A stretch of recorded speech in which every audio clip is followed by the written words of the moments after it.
kembali kita mempelajari pelajaran sekolah sahabat kita yang merupakan rangkuman pelajaran kita sepanjang minggu ini. Melihat orang melalui penglihatan Yesus. Ayat inti kita terdapat dalam Matius 4 ayat 19. Yesus berkata kepada mereka, "Mari, ikutlah aku, dan kamu akan kujadikan penjala manusia." Melihat orang melalui penglihatan Yesus berbeda melihat orang melalui penglihatan mata kita. Yesus mengetahui masa depan orang itu. Pelajaran-pelajaran minggu lalu kita melihat bagaimana orang yang kerasukan setan, yang menakutkan orang, itu dijadikan Yesus sebagai penjala manusia. Dalam hal ini kita lihat dia selalu mengganggu orang, tetapi Yesus melihat bagaimana orang yang kerasukan itu memiliki potensi menyampaikan kabar keselamatan. Dikatakan dalam pelajaran kita, melalui jalan damai di Yerusalem, jalan berdebu di Yudea, dan lereng berumput di Galilea, kita menemukan bagaimana dia mengungkapkan prinsip-prinsip kerajaan untuk mencari jiwa-jiwa. Dalam pelajaran hari Minggu, di sana ada jamahan kedua, yaitu pada waktu orang yang buta yang ada di Bethsaida. Dalam kisah itu diceritakan bahwa orang itu disembuhkan oleh Kristus. Dalam 2 kali jamahan atau dalam jamahan yang kedua, dia baru dapat pulih kembali. Artinya bahwa kita menyampaikan Injil bukan saja kesehatan jasmani yang kita sampaikan, tetapi juga kita memberikan juga firman Tuhan atau kerohanian, penyembuhan jasmani dan penyembuhan kerohanian. Dalam hal ini kita melihat orang yang dibawa kepada Yesus ini oleh orang lain. Dia tidak bisa sampai atau dia tidak mengenal Yesus atau dia kurang iman kepada Yesus. Tetapi orang lain membawa dia memohon agar orang ini disembuhkan oleh Yesus. Oleh karena orang-orang tahu siapa Yesus. Demikian juga kita pada hari-hari terakhir ini. Biarlah kita membawa orang kepada Yesus. Lalu kita memohon kepada Yesus, artinya kita melayani orang ini, merawat orang ini di dalam hal kerohanian. Maka pandangan kita akan sama dengan apa yang dilakukan oleh para murid pada zaman Yesus. Kemudian kita mempelajari tentang pelajaran tentang penerimaan. Kita harus mau menerima orang yang hidupnya di bawah garis kemiskinan, di dalam fisiknya, di dalam keadaannya. Kita harus mau menerima mereka. Kita lihat dalam pelajaran ini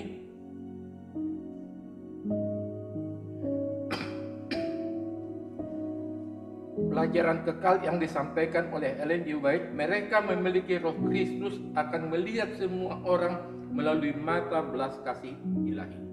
Jadi kita melihat orang lain dengan belas kasih ilahi, bukan dengan rasa kemanusiaan kita.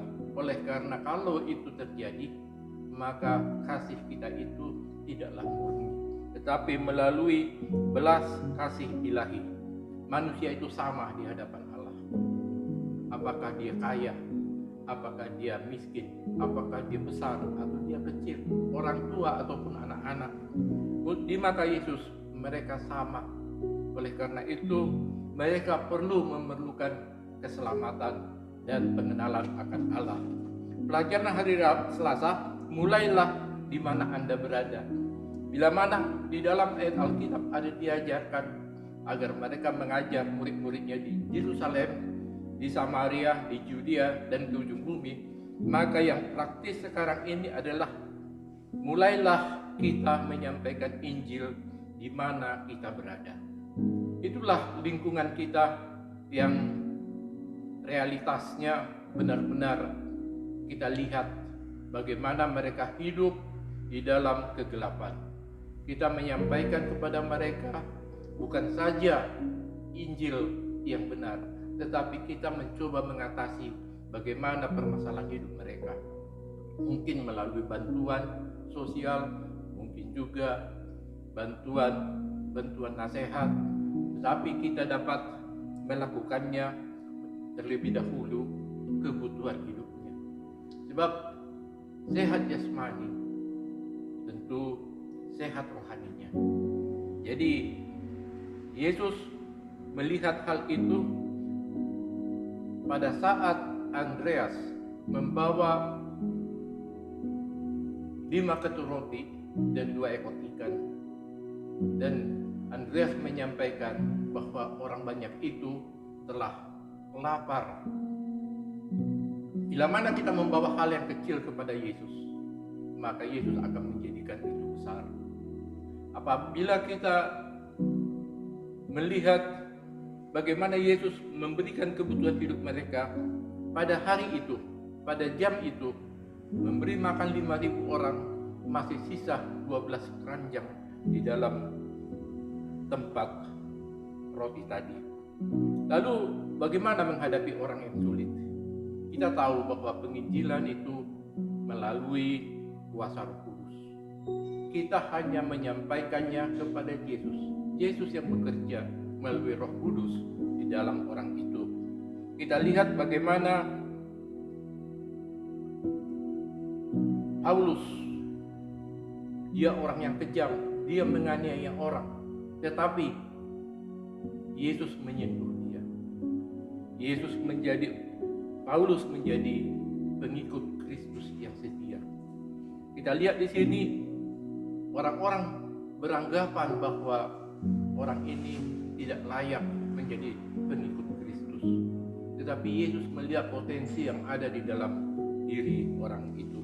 Kemudian pada pelajaran hari Kamis merasakan peluang-peluang yang tersedia.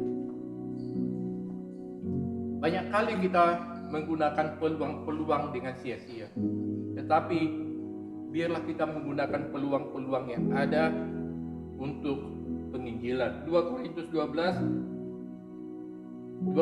2 ayat 12 dan 13, kita melihat di situ bagaimana Rasul Paulus menceritakan pengalamannya di Troas. Dia mencari Titus, ternyata Titus sudah pergi untuk menginjil. Lalu dia mengambil kesimpulan bahwa dia akan melanjutkan perjalanan ke Makedonia, yaitu di benua Eropa. Di sanalah Injil pertama kali disampaikan oleh Paulus, dan kita tahu bahwa peluang itu terbuka oleh karena Tuhan membuka pintu bagi Paulus menyampaikan Injil di Makedonia. Kita lihat di dalam pelajaran itu, Allah perjanjian baru adalah Allah yang terbuka, Allah yang menyediakan peluang bagi kita untuk membagikan membagikan iman kita. Di dalam Alfa dan Omega jilid 7 halaman 92, Ellen G. White berkomentar, seorang malaikat menuntun Filipus kepada orang yang sedang mencari terang dan yang disedia untuk menerima Injil. Dan pada dewasa ini malaikat menuntun langkah-langkah dari pekerja-pekerja yang akan mengizinkan Roh Kudus untuk menyucikan lidah mereka dan menghabiskan serta memuliakan hati mereka. Malaikat yang dikirim pada Filipus dapat melakukan pekerjaan bagi orang Ethiopia itu, tetapi hal itu bukanlah cara kerja Allah. Adalah rencananya bahwa manusia harus bekerja untuk sesama mereka. Kita lihat tentang Filipus, di mana dia membaptiskan sida-sida Ethiopia itu. Bukan harus Filipus sebenarnya yang melakukannya, tetapi malaikat juga dapat melakukannya. Tetapi Tuhan ingin agar manusia yang bekerja untuk sesama manusia. Dan ringkasan pada hari Jumat, semua di sekitar kita mencari hal-hal yang kekal, seperti yang Yesus katakan dengan tepat, Tuaian memang banyak, tetapi pekerja sedikit. Matius 9 ayat 37. Masalahnya bukan pada tuaian. Dengan mata yang diurapi secara ilahi, Yesus melihat tuaian yang berlimpah di mana murid-murid hanya melihat pertentangan. Apakah solusi Kristus untuk masalah ini? Karena itu, mintalah kepada Tuhan yang mempunyai tuaian supaya Ia mengizinkan pekerja-pekerja untuk tuaian itu. Solusinya adalah berdoa serta Tuhan mengirim Anda keluar kepada tuaiannya. Saudara, kita selalu melihat sebagai manusia hal-hal yang negatif, pertentangan-pertentangan yang terjadi. Kita seringkali tidak dapat melepaskan diri kita dari hal-hal demikian. Kita takut, kita khawatir. Tetapi bila mana kita menggunakan penglihatan Kristus, maka kita tidak perlu khawatir dengan hal itu.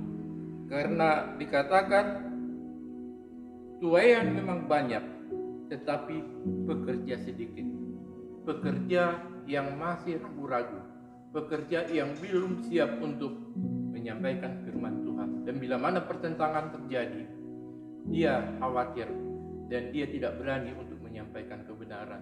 Tetapi Yesus memiliki hamba-hambanya yang mampu untuk mengatasi permasalahan-permasalahan itu. Bila mana kita mau banyak jiwa yang selamat, biarlah kiranya kita menyampaikan dan meminta pertolongan dari Tuhan.